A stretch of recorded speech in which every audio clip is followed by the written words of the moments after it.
Hi everyone, my name is Santiago Montero, and today I'm going to talk about the genome adaptations to high altitude in the eastern honeybee, which is a work that I have been doing with researchers from Uppsala University in Sweden. So adaptation, well, it's a feature of an organism that has been favored by natural selection because of that feature's positive effect on the relative fitness. And local adaptation, it's a kind of adaptation that happens only in specific populations that will adapt to environmental conditions in which they live. So, for example, populations that are living on high altitude, so they will locally adapt to high altitude. So, local adaptation to high altitude habitats. And if we talk about local adaptation to altitude, the most classical example is the human populations in Tibet, which have adapted to survive at extremely high altitude habitats. But since this presentation is on honeybees, we have this paper by our Swedish collaborators in which they study the honeybees in Kenya. So they study 2 highland populations and 2 lowland populations, and they compare each other, and they found here this is a genome scan. So they found 2 regions on haplotype 7 and haplotype 9 that were quite differentiated between both populations, the highland and lowland. And so they were able to say that the genes in these regions are involved on learning and foraging behavior, and those genes are the octopamine receptor genes. So study altitude and honeybees is important because there has been some studies that they claim that social behavior in bees can change with altitude. And then also bees are crucial as pollinators, so that's also a reason for studying bees.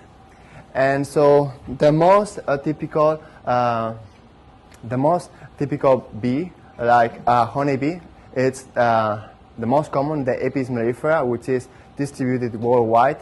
And in this study, we are actually studying Apis cerana, which is the eastern honeybee, and it only happens in Asia. And in particular, we are interested in this. Our samples are in this area here. So the sampling, we had 8 populations of Apis cerana. So the colors are important because here blue means highland. Then this is a purple. It's like intermediate. So populations that inhabit in intermediate altitude. And then we have 3 other populations that inhabit in lowland. So the colors are important because the figures in the results will match these colors. So the aims of the study, the first one was understanding the genetic structure of these populations, and the second one, identifying regions of the genome that could be associated with adaptation to high altitude habitats. So the experimental procedure, to do so, we sampled 66 samples from the 8 populations that I showed you in the previous slide, and we extracted the DNA and did library preparation, genomic library preparation. Then we sequenced the whole genome, and then we basically did the bioinformatic analysis, and for that we mapped the reads against the Apis cerana reference genome. And then we obtained, after doing all the necessary steps, we obtained up to 6 million biallelic SNPs using freebase. And then we did a series of population genomics analysis, which is what I'm going to show you in the results, such as a mixture, FST scans, and so on. So the results, basically, here we have our 8 populations, and then we have the outgroup.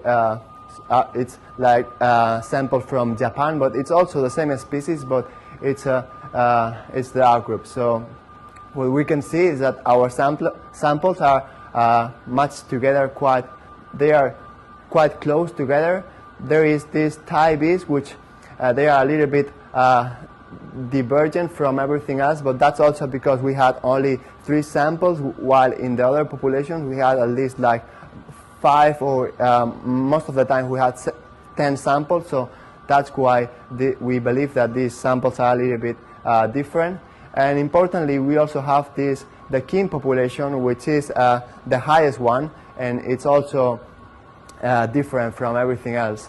So this is a genetic differentiation plot, also using the FST distances, and we see in this matrix, that's a matrix, and we see that the kin, I mean, we see almost the same result. The kin is like different from everything else. Thai bees are the most different, but yeah, something important is that Lijiang, which is also Highland, they cluster together with the Lowland, so that's something interesting. And then if we look at the population structure, we use for that 2 methods, a mixture and SNMF. They are based in different things, so we compare them, and we observe the same results. Like we had this Highland population, super different from everything else, and then apart from that, there is not much structure, like there is not much mixture going on. There is one population here which, when the K increases, the K is the number of ancestral populations that you input to the program. When you increase that, then this population will like be seen as something different, but still apart from that, there is not much a mixture going on. So since we were interested in finding the SNPs that are different between Highland and Lowland bees, we basically subsample our data, and we took, out of the 8 populations, we took 2 Highland and 2 Lowland and compare against each other. And so, whoops, okay. So here is the mixture plot again, and we see that basically we see the same as before. Like there is the kin population, and apart from that, not much structure. That's the most different one. So when we are comparing the SNPs and using the FST as to build this plot, we see that most of the SNPs between Highland and Lowland bees are few differentiated, so most of them are like very low FST, and like 99.9% are here. And then we have like 0.01%, so 400 SNPs out of 6 million are like, they have FST above 0.6 and up to 1. So that's expected. And so we wanted to know what's going on those SNPs, and we look at the annotation where these SNPs fall in the genome, and we saw that the SNPs that are have few differences, so the FST is low, they will be located in intern and intergenic regions, while the SNPs that have high level of differentiation, so high FST, they will be found in UTRs and coding sequences, CDS coding regions. So that means that there is some biological meaning on these SNPs. And when we look at the, so we now just take the SNPs that fall in coding sequences in CDS, and we see like what kind of mutation they are producing, and we see that when the FST increases, they are like more likely producing non-synonymous mutations, so they are changing the protein. So that's also quite a significant result. And so we also did a test for HPHH score, which is a test for positive selection. So basically what this plot is showing us is basically when the FST increases, there is like these SNPs are positive selected. And this is our genome scan, and basically if you remember in the figure that I showed you in the introduction on the Kenyan honeybees, they found there is only 2 regions which are like highly differentiated, but in our case, in these Apis cerana bees, we found that there are many regions here, like I have highlighted, but you cannot, it's not very well. You cannot see it very well, but there is up to 10 regions in which we think that could be some selective sweeps going on. And so within these regions there are many genes, but I have here highlighted 3 genes that we believe important for adaptation to high altitude in the AP cerana, which are these genes, esterase FIFO-like, which is involved in development, reproduction, courtship behavior, and then we have this leucocinin receptor and MDA receptor, which are similar to the octopamine receptors that our collaborators in Sweden found on the Kenyan honeybees, and which are involved, these genes are involved on memory, formation, olfactory learning, and feeding, and so on. So that's quite a similar result.